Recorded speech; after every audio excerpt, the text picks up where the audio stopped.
और आपने देखा, अभी कोई मेरे को वीडियो बता रहा था, हमारे कांग्रेस के लोग वहां गए और इनके सामने उन्होंने भाषण दिए, लेकिन ये जो हमारे यहां लोग हैं उनकी आपने देखा होगा, उन्होंने उनको जवाब भी नहीं दिया।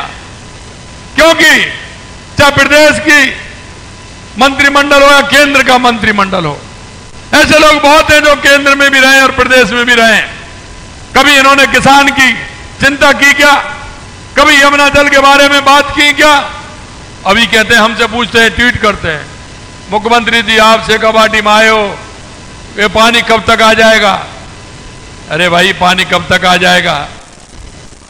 जल्दी आएगा, चिंता मत करिए, क्योंकि हमारी डीपीआर बन रही है। कल ही हमारी पिलानी के अंदर तीसरी मीटिंग डीपीआर की हुई है। आप क्यों चिंता कर रहे हैं? लेकिन मैं आपसे इतना जरूर कहना चाहता हूं, ये लोग आपके बीच में आएंगे, ये बड़ी बड़ी बातें करते हैं, ये आपके बीच में आएंगे। इनसे ये तो आप सवाल कर सकते हैं कि आप भी हरियाणा गए थे, आपने भी यमुना समझौता के पानी की रद्द की बात की थी। आपकी ये बात वोट मांगने वाले कौन होते हैं? ये तो जब आते हैं जब कोई वोट होता है, वोट की राजनीति करनी होती है। मैं शेखावाटी के दौरे पर जब गया, मेरे साथियों ने भी कहा, कई लोगों ने कहा, भाई साहब 45-46 डिग्री का तापमान है, आप इसमें आ रहे हो, गर्मी बहुत है। मैंने कहा हम किसान हैं, और किसान को कभी गर्मी लगती है क्या? अरे किसान तो धूप में काम करता है, खलिहान में काम करता है, खेत में काम करता है, और किसान का जितना पसीना निकलता है, किसान की स्पीड बढ़ती जाती है, काम के लिए बढ़ती जाती है। हमने कहा हम किसान हैं, हम आएंगे, हम 48, 49, 50 टेम्परेचर में भी आएंगे। जनता की सेवा करने का जो व्रत लिया है, उस व्रत को पूरा करेंगे और शेखावाटी की जनता को यमुना का पानी पिलाएंगे। ये हम आपको विश्वास दिलाना चाहते हैं। हमने यही नहीं इन दोनों पे काम किया, आगे भी हमने काम किया। उदयपुर की हमारी देवास स्कीम हो, उसको आगे बढ़ाने का काम किया, उसका भी हमने शिलान्यास किया। जो हमारा पानी अरब सागर की तरफ जाता था, उस पानी को रोका, उसमें हमारी टनल बनेंगे, एनीकट बनेगा, वो पानी हमारा इधर आएगा, तो हमारा बीसलपुर में पानी आएगा, उसका लाभ भी हमको मिलेगा। हमारे चित्तौड़ को, उदयपुर को, राजसमंद को, भीलवाड़ा को उसका पानी मिलेगा। हमने माही डैम पर भी काम किया, माही डैम से डूंगरपुर, बांसवाड़ा, पाली, सिरोही के लिए पानी मिले। नर्मदा का पानी हमारा बाड़मेर के लिए, सांचौर के लिए, बायतू के लिए, और वहां के लिए हमारा रानीवाड़ा और भीनमाल के लिए पानी मिले। और यही नहीं, हमने इंदिरा गांधी नहर और गंग नहर के लिए भी 3400 करोड़ रुपए का बजट दिया है, जिससे कि वो पूरा का पूरा पानी हमारा हनुमानगढ़, गंगानगर, बीकानेर, नागौर, फलौदी, जैसलमेर और बाड़मेर और जोधपुर तक वो पानी पहुंचे। हम उसके लिए भी काम कर रहे हैं।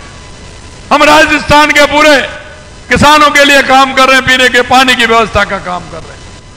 दूसरा, हमने जैसा बताया, बिजली के लिए हमने 2,24,000 करोड़ रुपए के एमओयू किए। हम किसान को दिन में बिजली देना चाहते हैं। किसान की योजना को भी हमने बताया है। हमने हमारे युवा भाई बहनों के लिए काम किया है। ये वो सरकार थी जब युवा पेपर देने जाता था, पिताजी को विश्वास दिलाता था, कहता था कि पिताजी मैंने मेहनत की है, मैं अब की बार नंबर ला के बताऊंगा, लेकिन पेपर लीक हो जाता था, वो पिता भी रोते थे और पुत्र भी रोता था, क्योंकि पेपर लीक हुआ, उन लोगों के काम हो जाते थे और हमारा मेहनत का किसान का बच्चा रह जाता था। हमने कहा इनको छोड़ने वाले नहीं है। इसलिए आपने देखा होगा, हमने एसआईटी गठित की और आज 300 के लगभग जेलों में बंद हैं। ये हमारी करनी और कथनी में देख लीजिए। हमने कहा इनको बंद करेंगे, और अभी तो आ रहे हैं, डेली 2-2, 4-4 आ रहे हैं। हम इनको छोड़ने वाले नहीं। दूसरी बात मैं आपसे कहना चाहता हूं, 16 महीने के अंदर लगभग 100 पेपर हुए हैं, लेकिन एक भी पेपर आउट नहीं हुआ है। हमने कहा था एक भी पेपर आउट नहीं हुआ। ये हमारी सरकार की सफलता है, आप जो देख रहे हैं। यही नहीं, हमने युवाओं से कहा कि हम 1 लाख नौकरी देंगे। जुलाई के महीने में बजट आया था, हमने 1 लाख नौकरी का वायदा किया। 69,000 नियुक्ति पत्र दे दिए, जुलाई तक और दे देंगे, और 1,88,000 हमने होगा। कब रिजल्ट आएगा और नियुक्ति पत्र कब देने वाले हैं? शायद राजस्थान में इस तरह का कैलेंडर पहली बार निकला है। हमारे युवाओं से मैं कहना चाहता हूं, युवा भाई बहनों से कहना चाहता हूं, आप मेहनत करिए, आइए, कौन सा पेपर आपको देना है आप पेपर दीजिए और अपने उस किसान पिताजी का सहयोगी बनिए, जिससे आपका परिवार अच्छा परिवार और जिससे समृद्धि हुआ परिवार मिले। यह मैं आपसे कहना चाहता हूं। हमने राजस्थान के अंदर, क्योंकि अगर हमारा उद्योग बढ़ेगा तो रोजगार भी मिलेंगे, हमारे आय भी बढ़ेगी। हमने राजस्थान किया 35 लाख करोड़ रुपए का, उसमें से 3 महीने के अंदर 3 लाख करोड़ रुपए से ऊपर के काम जमीन पर उतर के आ गए। ये 3 महीने का काम है जो जमीन पर उतर के आ गए। मैं मेरे युवा भाई बहनों से कहना चाहता हूं, आप अपना कोई भी काम करें, आप आए, अपना खुद का भी काम कर सकते हैं, अपना काम भी कर सकते हैं, सरकारी नौकरी भी लग सकते हैं, प्राइवेट नौकरी भी लग सकते हैं।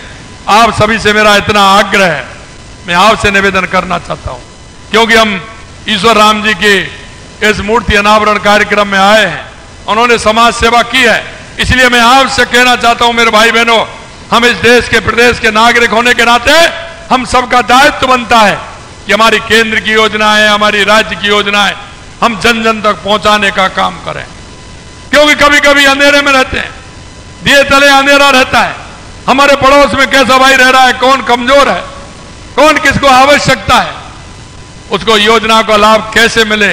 मेरी बूढ़ी मां, मेरी दिव्यांग बहन है, मेरा दिव्यांग भाई है, कोई बेरोजगार युवक है, कोई मेरी बहन है, उन सभी के लिए हमें काम करना है।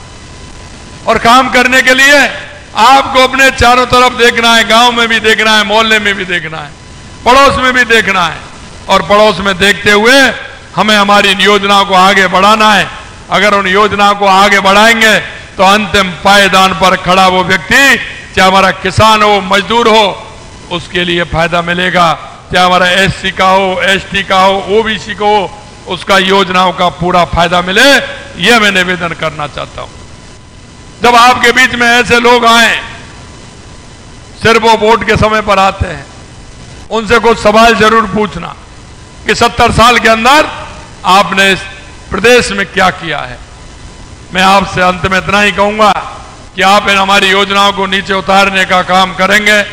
आज मैं इस कार्यक्रम में आया और इस कार्यक्रम में आपने जो मान और सम्मान दिया है उसके लिए मैं आप सभी को धन्यवाद देता हूं। और मैं सबसे पहले, क्योंकि यह दातारामगढ़ वो धरती है, इसने प्रदेश को दिशा देने का काम किया है, और प्रदेश ने दिशा देने को काम किया है सबसे पहले हमारे विधायक साहब ने की थी, भैरव सिंह जी शेखावत साहब ने की। मैं आज उनको भी याद करता हूं कि उसकी इस पुण्य भूमि पर मैं आया हूं, मैं उनको भी नमन करता हूं और ईश्वर राम जी इंडला जी को भी नमस्कार करता हूं। अंत में आपसे इतना ही कहना चाहता हूं कि आप आइए, हम सब मिलकर के हमारे राजस्थान को कैसे विकसित बना सकते हैं, कैसे उत्कृष्ट बना सकते हैं, और हम एक बदलाव की बिहार जो देश के यशस्वी प्रधानमंत्री नरेंद्र मोदी जी के नेतृत्व में विरासत भी और विकास भी, और देश को 2047 तक विकसित बनाने का और दुनिया की तीसरी शक्ति बनाने का जो संकल्प है, उस संकल्प को हम मिलकर के पूरा करें। आप सभी को बहुत बहुत धन्यवाद। जय हिंद, जय भारत, जय राजस्थान।